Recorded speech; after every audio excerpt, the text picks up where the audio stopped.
ನಮ್ಮ ಈ ವಿಡಿಯೋದ ಟಾಪಿಕ್ ಬಂದು ಥಿಂಗ್ಸ್ ಫಾಲ್ ಅಪಾರ್ಟ್. ಬರೆದವರು ಚಿನುವಾ ಅಚೆಬೆ. ಇವರೊಬ್ಬರು ನೈಜೀರಿಯನ್ ಪೋಯೆಟ್ ಆಗಿದ್ದಾರೆ.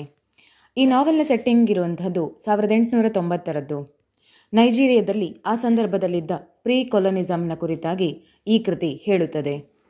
ಈ ಕೃತಿಯನ್ನು 1957ರಲ್ಲಿ ನೈಜೀರಿಯಾದಲ್ಲಿ ಬರೆಯಲಾಯಿತು. ಇದು ಪ್ರಕಟಗೊಂಡ ವರ್ಷ 1958. ಈ ಕೃತಿ ಪೋಸ್ಟ್ ಕೊಲೊನಿಸಮ್ ಕುರಿತು, ವಸಾಹತುಶಾಹಿಯ ನಂತರದ ಕಂಡೀಷನ್ನ ಕುರಿತು ಹೇಳುತ್ತದೆ. ಈ ನಾವೆಲ್ನ ಎಂಡ್ ಬಂದು ಟ್ರ್ಯಾಜಿಡಿ ಅಥವಾ ದುರಂತ. ಈ ನಾವೆಲ್ನ ಸೆಟ್ಟಿಂಗ್ ಇರುವಂತಹದ್ದು ಪ್ರೀ ಕೊಲೊನಿಯಲ್ ನೈಜೀರಿಯಾ. ಇದರ ಪಾಯಿಂಟ್ ಆಫ್ ವ್ಯೂ ಬಂದು ಥರ್ಡ್ ಪರ್ಸನ್ ಒಮ್ನಿಶಿಯಂಟ್. ಈ ಕೃತಿಯ ಟೈಟಲನ್ನು ತಗೊಂಡಿರುವಂತಹದ್ದು WB ಈಟ್ಸ್ ಅವರ ಸೆಕೆಂಡ್ ಕಮಿಂಗ್ ಅನ್ನುವ ಪೋಯಮ್ನ ಆಧಾರದಲ್ಲಿ.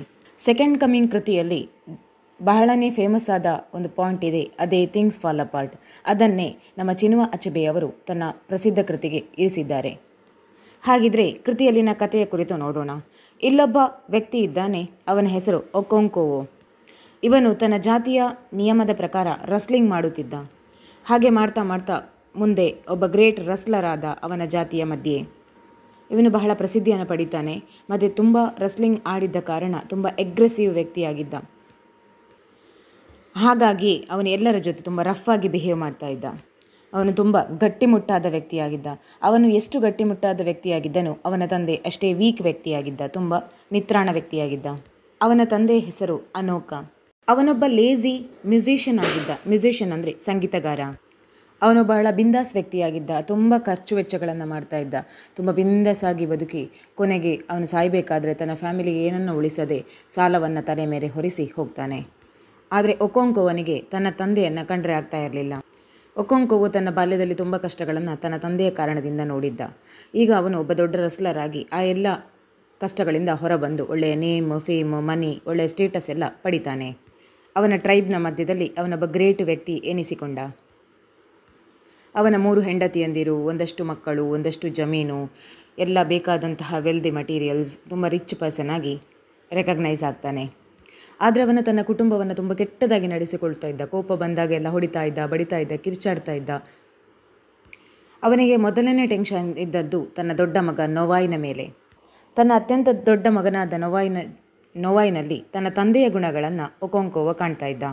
ನನ್ನ ಮಗ ನೋಡಲಿಕ್ಕೆ ತುಂಬ ಲಕ್ಷಣ ಕಾಣ್ತಾ ಇದ್ದಾನೆ, ಆದರೆ ದೊಡ್ಡವನಾದ ಮೇಲೆ ನನ್ನ ತಂದೆಯ ಹಾಗೆ ಒಬ್ಬ ಸಂಗೀತಗಾರ ಆಗದಿದ್ದರೆ ಸಾಕು ಅನ್ನೋದು ಒಕೊಂಕೋವನ ಯೋಚನೆಯಾಗಿತ್ತು. ಹೀಗಾಗಿ ತನ್ನ ಮಗನ ಕುರಿತು ಒಕೊಂಕೋವನಿಗೆ ತುಂಬ ಚಿಂತೆ ತಲೆಗೆ ಹತ್ತಿತ್ತು. ಕೆಲವು ದಿನಗಳ ನಂತರ ಪಕ್ಕದಲ್ಲಿದ್ದ ಇನ್ನೊಂದು ಗ್ರಾಮದೊಂದಿಗೆ ಅಕೊಂಕೋವನ ಗ್ರಾಮದವರು ಯುದ್ಧ ಮಾಡ್ತಾರೆ. ಏನೋ ಒಂದು ಜಗಳ, ವಾಗ್ಯುದ್ಧ ಎಲ್ಲ ನಡೀತದೆ, ಡಿಸ್ಪ್ಯೂಟ್ ಆಗುತ್ತೆ. ಆ ಡಿಸ್ಪ್ಯೂಟ್ನ ಫಲವಾಗಿ ಈ ಒಕೊಂಕೋವನಿಗೆ ಇಕೊನೋಫೋನಾ ಎನ್ನುವ ಒಬ್ಬ ಹುಡುಗನನ್ನು ಆ ಕಡೆಯ ಇನ್ನೊಂದು ಗ್ರಾಮದವರು ಕಳಿಸಿಕೊಡ್ತಾರೆ. ಅವನು 15 ವರ್ಷದ ಹುಡುಗ. ಸುಮಾರು 3 ವರ್ಷಗಳ ತನಕ ಈ ಒಕೊಂಕೋವನ ಫ್ಯಾಮಿಲಿಯ ಜೊತೆ ಅವನು ಕಳೀತಾನೆ. ಆ 3 ವರ್ಷಗಳಲ್ಲಿ ಒಕೊಂಕೋವನ ಮಗ ನೊವಾಯ್ನ ಜೊತೆ ಈ ಇಕೊನೋಫೋನಾ ತುಂಬ ಕ್ಲೋಸ್ ಫ್ರೆಂಡ್ ಆಗಿ ಬದಲಾಗ್ತಾನೆ. ಈ ಇಕೊನೋಫೋನಾ ನೊವಾಯ್ನ ಜೊತೆ ತುಂಬ ಸಮಯ ಸ್ಪೆಂಡ್ ಮಾಡ್ತಿದ್ದ. ಒಳ್ಳೆ ಕಥೆಗಳನ್ನು ಹೇಳ್ತಾ ಇದ್ದ. ಅವನನ್ನು ಇನ್ಸ್ಪೈರ್ ಮಾಡ್ತಾ ಇದ್ದ. ಹೇಗಂದರೆ, ನೀನು ನಿನ್ನ ತಂದೆಯ ಹಾಗೆ ಒಬ್ಬ ಒಳ್ಳೆಯ ಕಟ್ಟುಮಸ್ತಾದ ರಸ್ಲರ್ ಆಗು ಅಂತ ಹೇಳ್ತಾ ಇದ್ದ. ಒಕೊಂಕೋವನಿಗೂ ಈ ಹುಡುಗ ತುಂಬ ಒಳ್ಳೆಯ ವ್ಯಕ್ತಿಯಾಗಿ, ಒಳ್ಳೆಯ ಹುಡುಗನಾಗಿ ಕಂಡು ಬಂದ. ದಿನ ಕಳೆದಂತೆ ಆ ಹುಡುಗನನ್ನು ತನ್ನ ಸ್ವಂತ ಮಗನಂತೆ ಟ್ರೀಟ್ ಮಾಡಿದ. ಆ ಹುಡುಗನು ಒಕೊಂಕೋವನನ್ನು ಸ್ವಂತ ತಂದೆ ಹಾಗೆ ಟ್ರೀಟ್ ಮಾಡ್ತಾನೆ ಮತ್ತು ತಂದೆ ಎಂದು ಕರೆಯಲು ಆರಂಭಿಸ್ತಾನೆ. ಟ್ರೈಬಿನಲ್ಲಿ ಒಬ್ಬ ವೃದ್ಧ ವ್ಯಕ್ತಿ ಇದ್ದ. ಅವನ ಹೆಸರು ಇಜೇಡು. ಅವನು ಒಕೊಂಕೋವನ ತನೆಯಲ್ಲಿ ಇಕೊನೋಫೋನನ ಕುರಿತು ಕೆಟ್ಟ ಮಾತುಗಳನ್ನು ಹೇಳ್ತಾನೆ, ತುಂಬಿಸ್ತಾನೆ. ಏನಂದರೆ, ಇಕೊನೋಫೋನ ನಮ್ಮ ಟ್ರೈಬಿಗೆ ಸೇರಿದವ ಅಲ್ಲ, ಅವನು ಹೊರಜಾತಿಯಿಂದ ಬಂದವ. ಆದರೆ ಆ ಹುಡುಗ ನಿನ್ನನ್ನು ತಂದೆ ಎಂದು ಕರಿತಾ ಇದ್ದಾನೆ, ಇದು ನಿನಗೆ ಸರಿ ಅನ್ನಿಸ್ತಾ ಇದೆಯಾ ಎಂದು ಕೇಳುತ್ತಾನೆ. ಆದರೆ ಅವನು ನಮ್ಮ ಟ್ರೈಬ್ ಅಲ್ಲದ ಕಾರಣ ಅವನನ್ನು ನಾವಿಲ್ಲಿ ಇಳಿಸಿಕೊಳ್ಳೋದು ಬೇಡ, ಬದಲಾಗಿ ಅವನನ್ನು ಕೊಂದು ಬಿಡುವ ಅಂತ ಹೇಳ್ತಾನೆ. ಆದರೆ ಒಕೊಂಕೋವನಿಗೆ ಅದನ್ನು ನಂಬಲಿಕ್ಕೆ ಆಗೋದಿಲ್ಲ. ಇಜೇಡು ಮುಂದುವರಿಸ್ತಾ ಹೇಳ್ತಾನೆ, ನೀನು ಅವನ ತಂದೆಯ ಸ್ಥಾನದಲ್ಲಿ ಅವನಿಗೆ ಕಾಣ್ತಾ ಇದ್ದಿ, ನೀನು ಹಾಗೆ ವರ್ತಿಸ್ತಾ ಇದ್ದಿ. ಹಾಗಿರುವಾಗ ನಿನ್ನ ಕೈಗೆ ಅವನ ರಕ್ತ ಅಂಟೋದು ಬೇಡ, ಬದಲಾಗಿ ನಾವು ಕೊಲ್ತೇವೆ ಅಂತ ಹೇಳ್ತಾನೆ. ಆದರೆ ಒಕೊಂಕೋವನಿಗೆ ಇಕೊನೋಫೋನಾ ತುಂಬ ಇಷ್ಟ ಆಗಿದ್ದ. ಸ್ವಂತ ಮಗನಂತೆ ನಿರ್ಧರಿಸಿದ್ದ. ಆದರೆ ಈಗ ಸಡನ್ನಾಗಿ ಅವನನ್ನು ಕೊಲ್ಲುವುದು ಅಂದರೆ ಸಹಿಸಲಿಕ್ಕೆ ಅಸಾಧ್ಯ ಅನಿಸಿತು. ಅದಕ್ಕೆ ಇಜಿಡು ಹೇಳ್ತಾನೆ, ನೀವು ನಮಗೆ ಕೊಟ್ಟು ಬಿಡು, ನಾವು ಕೊಲ್ತೇವೆ ಅವನನ್ನು. ಅದಕ್ಕೆ ಒಕೊಂಕೋವೋ, ಬೇಡ, ನಾನೇ ನೋಡಿಕೊಳ್ಳುತ್ತೇನೆ ಅಂತ ಹೇಳುತ್ತಾನೆ. ಒಕೊಂಕೋವೋ ತಾನೇ ಅವನನ್ನು ಕೊಲ್ಲುವುದಾಗಿ ನಿರ್ಧಾರ ಮಾಡಿದ.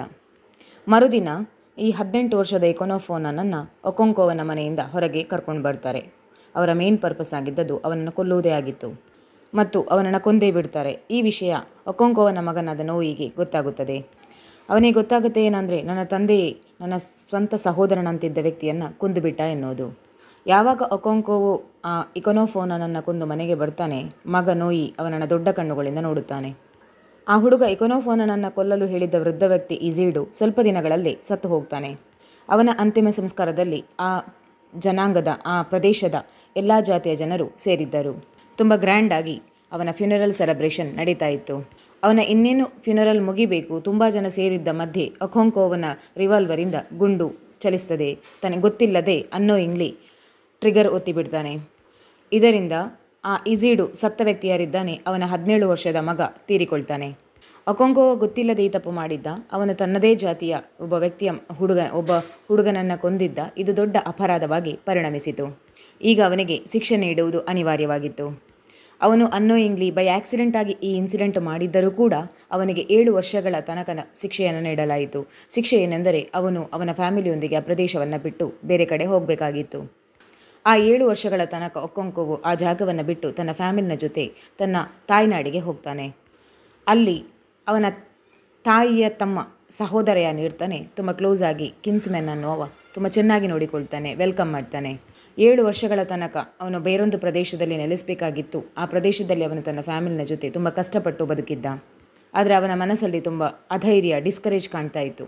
ಅವನು ಯಾವಾಗ ನನ್ನ 7 ವರ್ಷದ ಶಿಕ್ಷೆ ಮುಗಿಯುತ್ತದೆ, ಯಾವಾಗ ನಾನು ನನ್ನ ಗ್ರಾಮಕ್ಕೆ ಹಿಂದಿರುಗಿ ಹೋಗ್ತೇನೆ ಅಂತ ಕಾಯ್ತಾ ಇದ್ದ. ಈಗ ಈ ಕಥೆಯಲ್ಲಿ ಬಿಳಿಯರ ಪ್ರವೇಶವಾಗ್ತದೆ. ನೈಜೀರಿಯಾದಲ್ಲಿ ಕೊಲೋನಿಯಲಿಸಮ್ ಸ್ಟಾರ್ಟ್ ಆದ ಸಮಯವದು. ಬಿಳಿ ವರ್ಣದ ವ್ಯಕ್ತಿಗಳು ಅಂದರೆ ಬ್ರಿಟಿಷರು ತನ್ನ ಕ್ರಿಶ್ಚಿಯಾನಿಟಿ, ತನ್ನ ಧರ್ಮವನ್ನು ಎಕ್ಸ್ಟೆಂಡ್ ಮಾಡೋದನ್ನು ಮುಂದುವರಿಸ್ತಾ ಇದ್ದರು.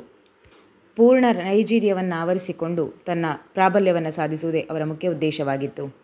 ಈ ಒಕೊಂಕೋವ ಎಲ್ಲಿ ವಾಸಿಸ್ತಾ ಇದ್ದ ಹಾಗೂ ಹಿಂದೆ ಯಾವ ಜಾಗದಲ್ಲಿದ್ದ, ಎರಡೂ ಜಾಗದಲ್ಲೂ ಕೂಡ ಕ್ರಿಶ್ಚಿಯಾನಿಟಿ ಹರಡ್ತಾ ಹೋಯಿತು. ಈ ಕ್ರಿಶ್ಚಿಯನ್ನವರು ಹೇಗೆ ಮ್ಯಾಜಿಕ್ ಮಾಡಿದರು ಅಂದರೆ, ನಿಮ್ಮ ಧರ್ಮ ತುಂಬ ಪುರಾತನವಾದದ್ದು, ಆದರೆ ನಮ್ಮ ಧರ್ಮ ತುಂಬ ಮಾಡರ್ನ್ ಆಗಿದೆ, ತುಂಬ ಸ್ಟೈಲಿಶ್ ಆಗಿದೆ, ಹೊಸ ಅಪ್ಡೇಟ್ ಆಗಿದೆ ಎಂದೆಲ್ಲ ಮಾತುಗಳನ್ನು ಹೇಳಿ ಈ ಕಪ್ಪು ವರ್ಣೀಯರನ್ನು ಕ್ರಿಶ್ಚಿಯನ್ಸ್ಗಾಗಿ ಬದಲಾವಣೆ ಮಾಡ್ತಾರೆ. ಒಕೊಂಕೋವನ ದೊಡ್ಡ ಮಗ ನೋಯಿ ಅವನು ತನ್ನ ತಂದೆಯ ಕುರಿತಾದ ಅಸಮಾಧಾನವನ್ನು ಹೊಂದಿದ್ದ ಮತ್ತು ತನ್ನ ತಂದೆಯ ಮಾತನ್ನು ಧಿಕ್ಕರಿಸಿ ಕ್ರಿಶ್ಚಿಯನ್ ಧರ್ಮಕ್ಕೆ ಮತಾಂತರಗೊಳ್ತಾನೆ.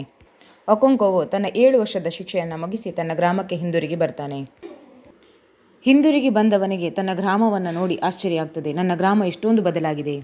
ಆ ಬಿಳಿ ವರ್ಣೀಯರಲ್ಲಿದ್ದ ಮಿಸ್ಟರ್ ಬ್ರೌನ್ ಎನ್ನುವ ವ್ಯಕ್ತಿ ತುಂಬ ಶಾಂತ ಸ್ವಭಾವದವನಾಗಿದ್ದ. ಅವನು ಗ್ರಾಮಕ್ಕೋಸ್ಕರ ಒಂದಷ್ಟು ಒಳ್ಳೆಯ ಕೆಲಸಗಳನ್ನು ಮಾಡಿದ್ದ, ಸ್ಕೂಲ್ ಓಪನ್ ಮಾಡಿದ್ದ, ಆಸ್ಪತ್ರೆ ತೆರೆದಿದ್ದ. ಈ ಕಪ್ಪು ವರ್ಣೀಯ ಒಂದಷ್ಟು ಜನರು ತನ್ನ ಮಕ್ಕಳನ್ನು ಆ ಸ್ಕೂಲಿಗೆ ಕಳಿಸಿ ವಿದ್ಯಾವಂತರನ್ನಾಗಿಸಿದ್ದರು. ಒಂದು ದಿವಸ ನಮ್ಮ ಮಕ್ಕಳು ಕೂಡ ಕಲಿತು ಕ್ಲರ್ಕ್ಗಳಾಗ್ತಾರೆ, ಟೀಚರ್ಸ್ಗಳಾಗ್ತಾರೆ ಅನ್ನೋದು ಅವರ ಆ ಕಪ್ಪು ವರ್ಣೀಯರ ಆಶೆಯಾಗಿತ್ತು. ಒಕೊಂಕೋ ಯಾವಾಗ ಆ ಗ್ರಾಮಕ್ಕೆ ಬರ್ತಾನೆ, ಮಿಸ್ಟರ್ ಬ್ರೌನ್ ಆ ಗ್ರಾಮವನ್ನೇ ಬಿಟ್ಟು ಹೊರಟು ಹೋಗ್ತಾನೆ. ಮಿಸ್ಟರ್ ಬ್ರೌನ್ನ ಬದಲಾಗಿ ರೆವರೆಂಡ್ ಸ್ಮಿತ್ ಅನ್ನುವ ಇನ್ನೊಬ್ಬ ವ್ಯಕ್ತಿ ಆ ಗ್ರಾಮಕ್ಕೆ ಬರ್ತಾನೆ. ಇವನ ಸ್ವಭಾವ ಮಿಸ್ಟರ್ ಬ್ರೌನಿಗಿಂತ ತುಂಬಾ ಬದಲಾಗಿತ್ತು, ವಿಭಿನ್ನವಾಗಿತ್ತು. ಇವನ ಕಾರಣದಿಂದ ಗ್ರಾಮದ ಜನರ ಮಧ್ಯೆ ಡಿಸ್ಪ್ಯೂಟ್ಸ್ ಬಂದು ಅವರೆಲ್ಲ ಚರ್ಚನ್ನು, ಈ ಬಿಳಿಯರು ಕಟ್ಟಿದ್ದ ಚರ್ಚ್ ಏನಿತ್ತು ಅದಕ್ಕೆ ಬೆಂಕಿ ಇಡ್ತಾರೆ. ಅದರ ವಿವರಣೆಯನ್ನು ರೆವರೆಂಡ್ ಸ್ಮಿತ್ ಅವರ ಮುಂದಿನ ಅಧಿಕಾರಿ, ಮೇಲಿನ ಅಧಿಕಾರಿ ಯಾರಿದ್ದಾರೆ ಅವರಿಗೆ ಕಳಿಸಿಬಿಡ್ತಾನೆ. ಒಕೊಂಕೋವ ಮತ್ತು ಅವನ ಬೆಂಬಲಿಗರು ಈ ಕೆಲಸವನ್ನು ಮಾಡಿದ್ದರು. ಆ ಮೇಲಾಧಿಕಾರಿ ಅವರೆಲ್ಲರನ್ನ ತನ್ನ ಎದುರು ನಿಲ್ಲಿಸಿ ತುಂಬ ಇನ್ಸಲ್ಟ್ ಮಾಡಿದ. ಮರುದಿನ ಆ ಜನರೆಲ್ಲ ಒಟ್ಟಿಗೆ ಸೇರಿ ಈ ಬಿಳಿ ವರ್ಣೀಯರ ವಿರುದ್ಧ ಯುದ್ಧ ಮಾಡುವುದೆಂದು ಯೋಚನೆ ಮಾಡಿದರು. ಆ ವ್ಯಕ್ತಿಗಳು ನಮಗೆ ಎಷ್ಟೊಂದು ಇನ್ಸಲ್ಟ್ ಮಾಡಿದ್ದಾರೆ, ಈ ಇನ್ಸಲ್ಟನ್ನೆಲ್ಲ ತಡ್ಕೊಂಡು ನಾವು ಯಾಕಿರಬೇಕು, ಬದಲಾಗಿ ನ್ಯಾಯ ಕೇಳೋಣ ಅಂತ ಯೋಚನೆ ಮಾಡ್ತಾರೆ. ಈಗ ಒಕೊಂಕನ ಹತ್ರ ಕೋರ್ಟಿಂದ ಒಬ್ಬ ವ್ಯಕ್ತಿ ಬರ್ತಾನೆ. ಒಕೊಂಕೋವ ಮೊದಲೇ ತುಂಬ ಕೋಪದಲ್ಲಿದ್ದ. ಅವನು ಆ ಮೆಸೆಂಜರನ್ನು ಕೊಂದು ಬಿಡ್ತಾನೆ. ಆದರೆ ಆ ಕೆಲಸದ ತಕ್ಷಣ ಅವನು ಗಮನಿಸ್ತಾನೆ, ಅವನ ಟ್ರೈಬ್ನಲ್ಲಿ ಅಷ್ಟೊಂದು ಜನರು ಯಾರು ಇವನ ಬೆಂಬಲಿಗರಾಗಿದ್ದರು, ಯಾರೂ ಕೂಡ ಇವನಿಗೆ ಸಹಾಯ ಮಾಡುವುದಿಲ್ಲ.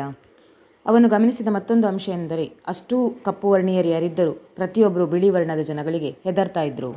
ಅವನಿಗೆ ಮುಂದೇನು ಮಾಡಬೇಕು ಅಂತ ತೋಚೋದಿಲ್ಲ. ಅವನ ಜನಗಳೇ ಇಷ್ಟು ಅಧೈರ್ಯವನ್ನು ತೋರಿಸುವುದು, ಭಯಭೀತರಾಗಿರುವುದನ್ನು ನೋಡಿ ಮುಂದೆ ಏನೂ ಮಾಡಬೇಕು ಅಂತ ಗೊತ್ತಾಗದೆ ಆತ್ಮಹತ್ಯೆ ಮಾಡಿಕೊಳ್ತಾನೆ. ಆನಂತರ ಡಿಸ್ಟ್ರಿಕ್ಟ್ ಕಮಿಷನರ್ ಆ ಭಾಗಕ್ಕೆ ಬರ್ತಾನೆ. ಆದರೆ ಆ ಟ್ರೈಬಿನ ಜನರು ಯಾರು ಒಕೊಂಕೋವನ ಮೃತದೇಹವನ್ನು ಮುಟ್ಲಿಕ್ಕೆ ಹೋಗುವುದಿಲ್ಲ. ಯಾಕಂದರೆ ಆ ಟ್ರೈಬಲ್ಲಿ ಒಂದು ಕ್ರಮವಿತ್ತು, ಯಾರು ಆತ್ಮಹತ್ಯೆ ಮಾಡಿಕೊಳ್ತಾರೆ ಅವರ ಶರೀರವನ್ನು ಯಾರು ಮುಟ್ಟಬಾರ್ದು ಎನ್ನುವುದು. ಹಾಗೆಯೇ ಅವರು ತನ್ನ ಲೀಡರ್ ಆಗಿದ್ದ, ಒಂದು ಕಾಲದಲ್ಲಿ ತನ್ನ ನೇತಾರನೆಂದು ಅನಿಸಿಕೊಂಡಿದ್ದ ಒಕೊಂಕೋವನನ್ನೇ ಈಗ ಧಿಕ್ಕರಿಸಿ ತನ್ನ ಪಾಡಿಗೆ ತಾನು ಆ ಜನರಿದ್ದರು. ಡಿಸ್ಟ್ರಿಕ್ಟ್ ಕಮಿಷನರ್ ಯಾರಿದ್ದರು ಅವರಿಗೆ ಈ ಎಲ್ಲ ಘಟನೆಗಳನ್ನು ನೋಡಿ ತುಂಬ ಆಶ್ಚರ್ಯ ಆಗ್ತದೆ. ಅವರು ಆ ಟ್ರೈಬಿನ ಕುರಿತಾಗಿ ಒಂದು ಸ್ಪೆಷಲ್ ಬುಕ್ ಬರಿತಾ ಇದ್ದರು. ಆ ಬುಕ್ಕಲ್ಲಿ ಈ ಎಲ್ಲ ವಿಷಯಗಳನ್ನು ನೋಟ್ ಡೌನ್ ಮಾಡ್ತಾರೆ. ಒಕೊಂಕೊವೋ ಈ ಜನಗಳಿಗಾಗಿ ತನ್ನ ಜೀವಮಾನ ಪೂರ್ತಿ ಒದ್ದಾಟ ಮಾಡಿದ್ದ, ಅವರ ನಾಯಕತ್ವ ವಹಿಸಿದ್ದ, ಅವರಿಗಾಗಿ ಬದುಕಿದ್ದ. ಆದರೆ ಈಗ ಅವನ ಮೃತ್ಯುವಾದಾಗ ಈ ಜನಗಳು ಯಾರೂ ಅವನ ಹತ್ತಿರ ಸುಳಿದಾಡುತ್ತಿಲ್ಲ. ಈ ಜನಗಳ ಮನಸ್ಥಿತಿ ಹೇಗಿದೆ ಅನ್ನೋದನ್ನು ಡಿಸ್ಟ್ರಿಕ್ಟ್ ಕಮಿಷನರ್ ತನ್ನ ಕೃತಿಯಲ್ಲಿ ತುಂಬ ಚೆನ್ನಾಗಿ ಎಕ್ಸ್ಪ್ಲೇನ್ ಮಾಡಿದರು. ಡಿಸ್ಟ್ರಿಕ್ಟ್ ಕಮಿಷನರ್ ಬರಿತಾ ಇದ್ದ ಬುಕ್ಕಿನ ಹೆಸರು the pacification of the primitive tribes of the lower Niger. ಈ ಕೃತಿಯಲ್ಲಿ ಚಿನುವಾ ಅಚೆಬೆ ಅವರು ಪ್ರೊಟಗಾನಿಸ್ಟ್ ಆದ ಒಕೊಂಕೊವನ ಟ್ರಾಜಿಕ್ ಎಂಡಿನೊಂದಿಗೆ ಕೊನೆಗೊಳಿಸಿದ್ದಾರೆ. ಥಿಂಗ್ಸ್ ಫಾಲ್ ಅಪಾರ್ಟ್ ಎನ್ನುವ ಚಿನುವಾ ಅಚೆಬೆ ನೈಜೀರಿಯನ್ ಪೋಯೆಟ್ ಬರೆದ ನಾವೆಲ್ನ ಕನ್ನಡ ವಿವರಣೆ ನಿಮಗೆ ಇಷ್ಟ ಆಗಿದೆ ಅಂದ್ಕೊಳ್ತೇನೆ. ಇಷ್ಟ ಆದರೆ ವಿಡಿಯೋಗೆ ಲೈಕ್ ಮಾಡಿ, ಕಮೆಂಟ್ ಬಾಕ್ಸಲ್ಲಿ ಹೇಗಿತ್ತು ಅನ್ನೋದನ್ನು ಕಮೆಂಟ್ ಮಾಡಿ ತಿಳಿಸಿ. ಹಾಗೆಯೇ ಚಾನಲ್ ಸಬ್ಸ್ಕ್ರೈಬ್ ಮಾಡಿ. ವಂದನೆಗಳು.